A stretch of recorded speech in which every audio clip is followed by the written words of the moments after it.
Well, hey everybody, I've got a real treat for you today. Many of you may know that late last year in December of 2022, Chris from RBP Trains and I went and visited Lionel headquarters in Concord, North Carolina. And I shot a ton of video while I was there, so much video in fact, that it's taking me forever to get it edited. But now that we're in train season here, so to speak, I'm going to be releasing some of that video over the next couple months, starting with a demonstration of the upcoming Lionel Command Control Rocket Launcher Accessory. Now, the Rocket Launcher Accessory is not a brand new accessory for Lionel. It's a remake of the original post-war 175 rocket launcher that Lionel offered from 1958 until 1960. It's been reissued a few times over the years, but it's never been a fully command-controlled model with lights and smoke and motion and all that stuff. But this one is. This is basically like a legacy locomotive condensed into an accessory, and it is so cool. And if you're kind of a space nerd like I am, you're going to really appreciate some of the audio sequences on this new accessory. They are so incredible. Now, you're going to see a few things here, and Dave Olson from Lionel will be explaining some stuff along the way. But first, you'll see an extended launch sequence that takes a couple minutes. Then you'll see a medium-length launch sequence that takes maybe 30 seconds or something like that. And then you'll see the quick launch sequence, which actually gets interrupted by an abort, which is really neat. Now, the thing I want you to keep in mind here is that what you're seeing is an engineering prototype that was just sitting in the engineering labs at Lionel when we visited. It is or was not a full production model. And because of that, the paint scheme and the decoration isn't there. Some of the lighting effects aren't there. The smoke output probably isn't as great as it will be on the final production version. And the height that the rocket achieves when it launches isn't as high as it'll be on the final production version.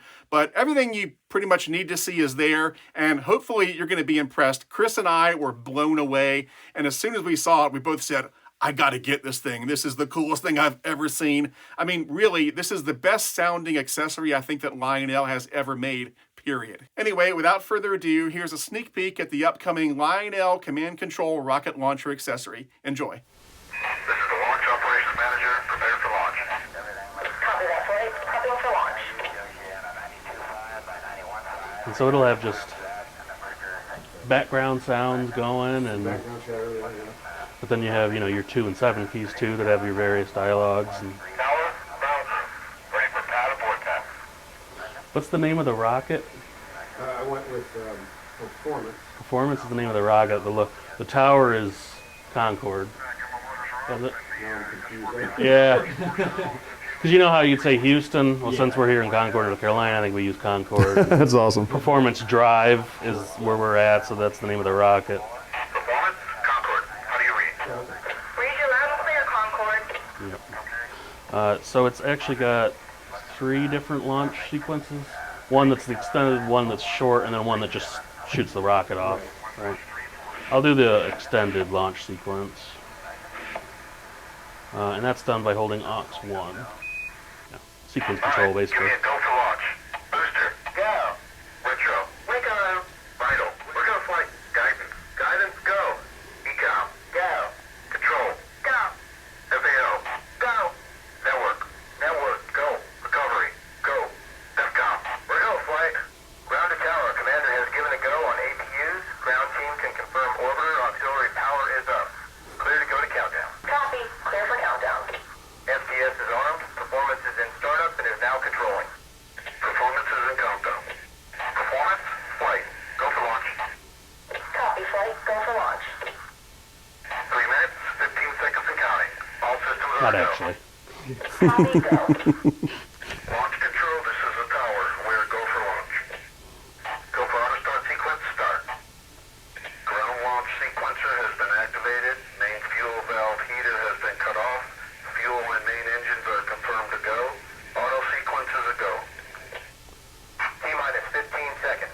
Start main engines. All engines go for liftoff. And you can hear the smoke unit kick on. 10, 9, 8, 7, 6. Oh yeah, look at the smoke. Sequence start. 3, 2, 1. Ignition.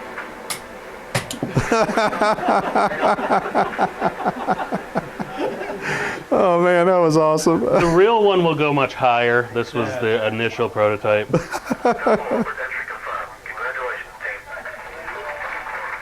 That's epic. That is incredible. That is one of the best accessories I've ever seen in terms of sound and everything. That's awesome. I'm gonna expand my layout to put that on it. I got to get one now. That's incredible.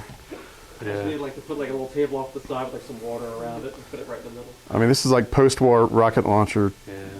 But on updated. steroids. Yeah. This is crazy. Just that sequence was incredible. Like, Yeah, he came up with a heck of a sequence. Did you guys record all that here? yeah. So you can use the arrows or rotate the knob to make the tower move back and forth. Oh And it yeah. has spotlights on the front. In production, they'll actually be facing the rocket. This That is is just incredible. to prototype it. That is unreal. Right, and then the little crane has a magnet, and there's a metal ring around the top of the rocket, and that's how you pick it up and lower it. And then it won't actually let you do the launch sequence if the tower's there. So if you do the launch sequence, it'll automatically move the tower back. Oh wow. Usually you move the magnet yourself, but I'm lazy. So there we go. Joe, what's the trigger for the shortened sequence? Front coupler. Front coupler. We have liftoff from Lionel. That's significantly short. Crackling of the rocket. That is so incredible.